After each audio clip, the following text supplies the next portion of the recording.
We haven't talked to you all week. How's practice been this week? I had good practice today. Guys were flying around. Had good energy about them. Trying to stay focused with everything else that's going on, and that's always the tough part of it. But that being said, we had good energy, good focus today.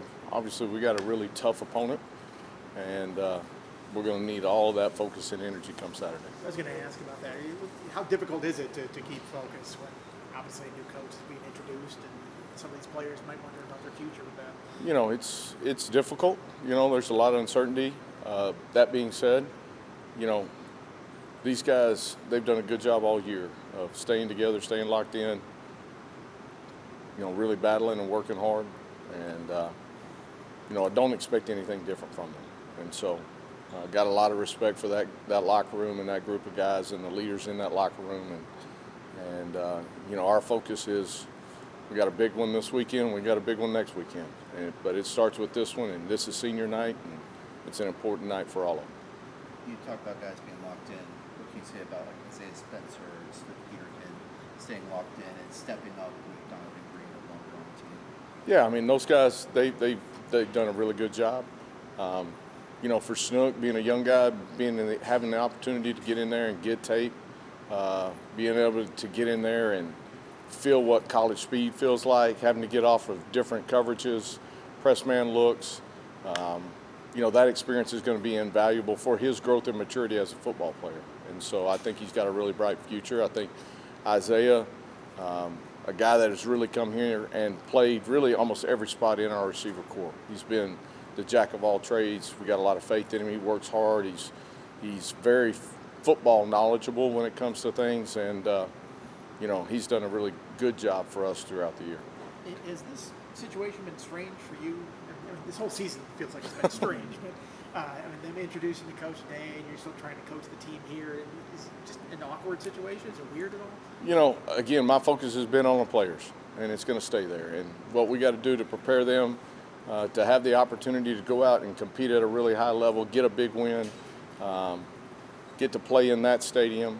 That's what our focus has been, will continue to be, and whatever situation that comes in front of us, we're going to deal with it that way and keep our focus where it has been and where it still will stay.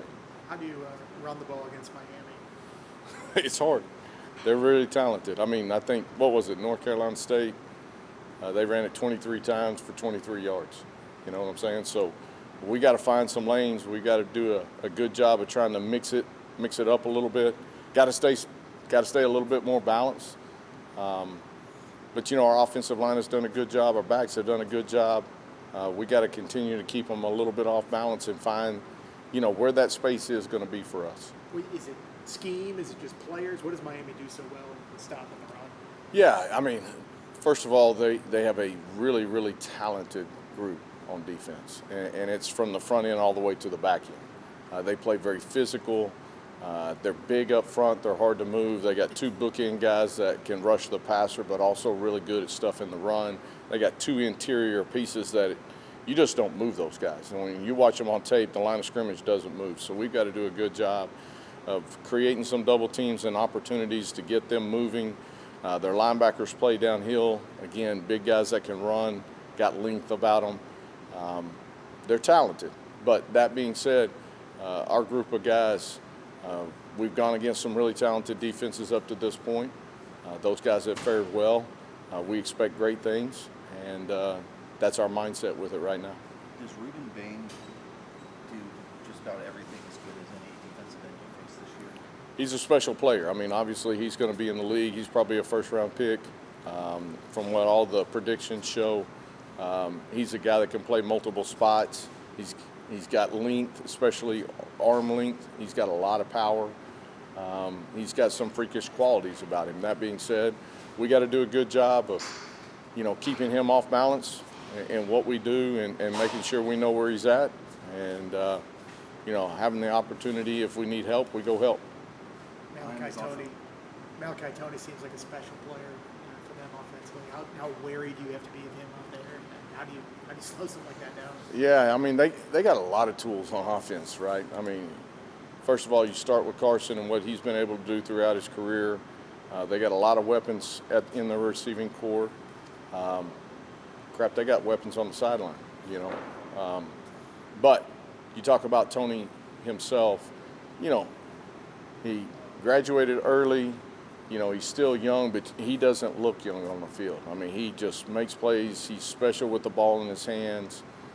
They get it to him in a variety of ways. He's dangerous that way, and so we got to obviously know where he's at. We got to try to mix up some things defensively, try to get Carson off of his spot, try to get Carson have to go through progressions and get pressure on him. We got to find ways to try to frustrate them in that way, get them behind the chains, because if we don't do that, if we allow them to stay on schedule, they're pretty explosive. Coach, I know you've only been here for the 1 year, but what has this senior class meant to this program through a really challenging year? You know, this senior class has been through so much from the start to the finish. And, you know, they're a special group of guys, the guys that have stuck through some tough times and had some great times in the midst of that. You know, I've got so much love and respect for them, the way they've carried the locker room, the way they've carried their career here. This place is special, but it's really all about the people, and those guys are what make this place special. And then, have you spoken to James Franklin since he accepted the job here? I have. What was the nature of that conversation? It was a good conversation. I mean, James and I have known each other, and a lot of respect for him and what he does, and you know, we had a good conversation. I know you weren't here last year. Pretty controversial finish against Miami Yeah. at the end of that game. Players like KG or Kyron or anything bring that up. Is that any extra motivation for them this week? You know, I don't know if it's extra motivation. You know, there's always motivation when you're playing Miami. You know, it's been one of those contests that has gone back and forth throughout the years. They've had some really great games. And so, you know, we got an opportunity on senior night here at home to really do something special. And that's what our focus is. That's what it's got to continue to be on. These seniors, I know, are going to play extremely hard, but I know everybody in that locker room is going to play extremely hard. Andy asked you about everything that's going around the program, but for keeping the players locked in, the fact that you can put a number next to Miami's name, ranked team that's talked about, does that get their attention and say, you know, we have a chance to knock off a ranked opponent? You know, honestly, I think it's more about us. And that's what we've talked about all the way through.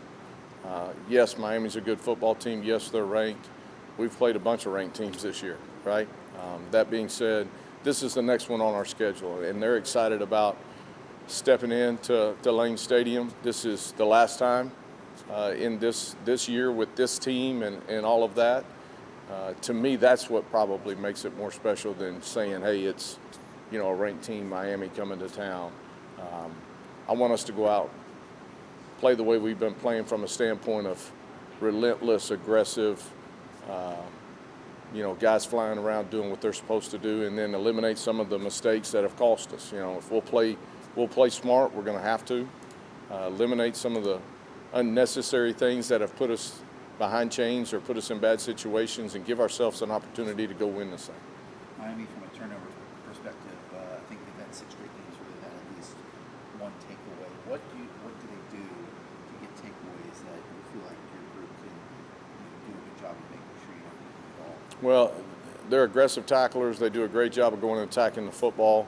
If you look at them from a secondary standpoint, they get you behind the chains. They got a exotic blitz package that they can bring in and use. And then, you know, their DBs, they're ball hawking guys. They do a good job of, you know, they're reading the route, playing in coverage, getting eyes back, and they're going to take some chances. Those chances have paid off for them. There's some other opportunities in there that we got to go hit. And as they're taking chances, we got to play smart, aggressively, but put our eyes in the right spot, give ourselves a chance.